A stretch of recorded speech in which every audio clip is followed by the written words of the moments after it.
Samajwadi party के अध्यक्ष अखिलेश यादव ने 22 फरवरी को एक तस्वीर ट्वीट की। कैप्शन लिखा, श्री मयंक जोशी जी से शिष्टाचार भेंट। इधर ये तस्वीर ट्वीट हुई, उधर जमकर कयासबाजियां होने लगी। क्यों? क्योंकि मयंक जोशी बीजेपी के सदस्य हैं और senior BJP leader Rita Bahuguna Joshi के बेटे हैं। उनकी अखिलेश से मुलाकात पर कयास लगने लगे कि क्या चुनावों के बीचों बीच मयंक पाला बदलने वाले हैं। कुछ यूजर्स ने तो उनका समाजवादी पार्टी में स्वागत भी करा दिया। लिखा कि इलाहाबाद की सांसद श्रीमती रीता बहुगुणा जोशी के सुपुत्र श्री मयंक जोशी जी का समाजवादी पार्टी में स्वागत एवं अभिनंदन। मयंक जोशी अखिलेश यादव से क्यों मिले और इस मुलाकात के इतने सियासी मायने क्यों निकाले जा रहे हैं, ये समझने के लिए हमें उत्तर प्रदेश की राजधानी लखनऊ चलना पड़ेगा। लखनऊ में कुल 6 विधानसभा सीटें हैं।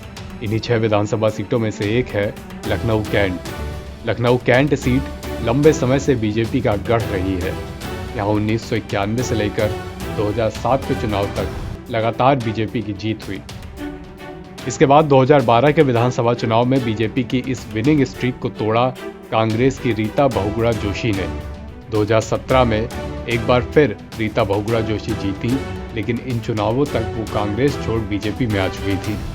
2019 के लोकसभा चुनाव में पार्टी ने रीता बहुगुणा जोशी को सांसदी लड़ने के लिए इलाहाबाद भेज दिया। वो इलाहाबाद से जीतकर सांसद बन गईं। 2019 में ही लखनऊ कैंट विधानसभा सीट पर उपचुनाव हुए और एक बार फिर यहां से बीजेपी की जीत हुई। यानी लखनऊ कैंट वीआईपी सीट भी है और बीजेपी का गढ़ भी। इन्हीं सब फैक्टर के चलते इस बार विधानसभा चुनाव में लखनऊ कैंट सीट से टिकट चाहने वालों की बीजेपी के भीतर एक लंबी कतार बन गई थी। काफी खींचतान मच गई थी। लखनऊ कैंट से टिकट चाहने वाले तमाम भाजपाइयों में से एक थीं रीता बहुगुणा जोशी। रीता बहुगुणा जोशी अपने लिए नहीं बल्कि अपने बेटे मयंक के लिए यहाँ से टिकट चाह रही थी। परिवारवाद का आरोप न लगे, इसके लिए खुद सक्रिय राजनीति से संन्यास तक लेने को तैयार थीं। सुनिए 18 जनवरी 2022 को रीता बहुगुणा जोशी ने क्या कहा था। देखिए, फिर मैं बार बार आपसे कह रही हूँ, कोई किसी के लिए टिकट मांग नहीं सकता। वो 12 साल से वहाँ काम कर रहा है, 2009 से। उन्होंने आवेदन किया है, पार्टी को तय करना है। लेकिन जब मैंने परसों ये पढ़ा कि पार्टी ने तय किया है कि एक परिवार में एक ही व्यक्ति लड़ेगा या एक ही को टिकट मिलेगा, तो मैंने एक पत्र लिखा नड्डा जी को कि ऐसी स्थिति में मैं तो पहले भी घोषणा कर चुकी थी, आपको मालूम है कि 2024 में मैं चुनाव नहीं लड़ूंगी। उसका कोई मतलब बच्चे के या बेटे को टिकट लेने से नहीं था। मैंने कहा मैं चुनावी राजनीति छोड़ूंगी और अब मैं सिर्फ पार्टी का काम करूंगी। लेकिन जब मैंने ये पढ़ा कि एक घर में 2 को नहीं देंगे, तो मैंने ये उनको निवेदन किया है कि अगर ऐसी बात है तो मैं वर्तमान सीट भी त्यागने को तैयार हूँ।